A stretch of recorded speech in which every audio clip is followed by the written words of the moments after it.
Wala pong kasiguradahan ng buhay. Pero ang sinasabi lang natin is given yung history at given din yung mga interest ng mga player na tuloy lang ang trading, di ba? Siguro yung disruption ng supply ay mababa ang posibilidad sa ngayon. Inilalatag na ng Department of Energy o DOE ang mga hakbang upang protektahan ang mga Pilipinong consumer mula sa posibleng pagtaas ng presyo ng petrolyo.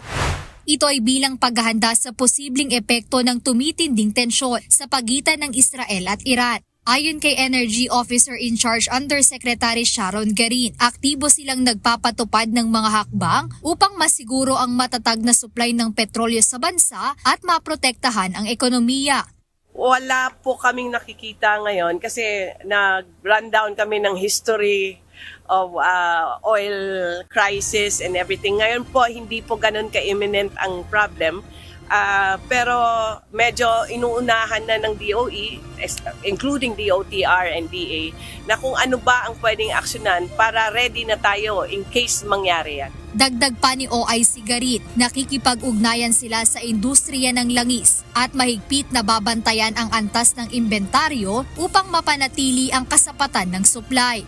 Kailangan masigurado natin na compliant lahat natin ng mga oil companies on the requirement na at least 15 days, 15, no? 15 days ang inventory nila. Ibig sabihin, kahit walang dumating sa Pilipinas ng supply, walang delivery sa atin, kasi wala naman tayong source dito na local eh. Pag nag-import tayo at wala nang papasok na importation, in 15 days, meron pa rin tayong supply. Handa rin ang gobyerno na magpalabas ng fuel subsidies o tulong pinansyal sa mga sektor na direktang apektado ng posibleng pagtaas ng presyo ng krudo, partikular ang sektor ng transportasyon at agrikultura. Kapag ka po tumaas ang presyo ng crude oil ng mahigit sa $80 per barrel, ang ayuda for fuel for public transport and fisher folk ay matitrigger po at kakailangan na rin po na maabisuhan ang DA and DOTR patungkol po sa ayudang ito. Layunin nitong maiwasan ang domino effect na maaaring magpataas ng presyo ng batayang bilihin at serbisyo.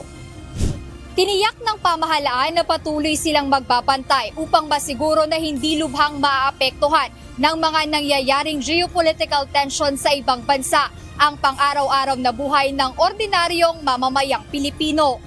Jed Neresina, UNTV News and Rescue. Diyos ang aming sandigan, serbisyo publiko ang aming pinahahalagahan.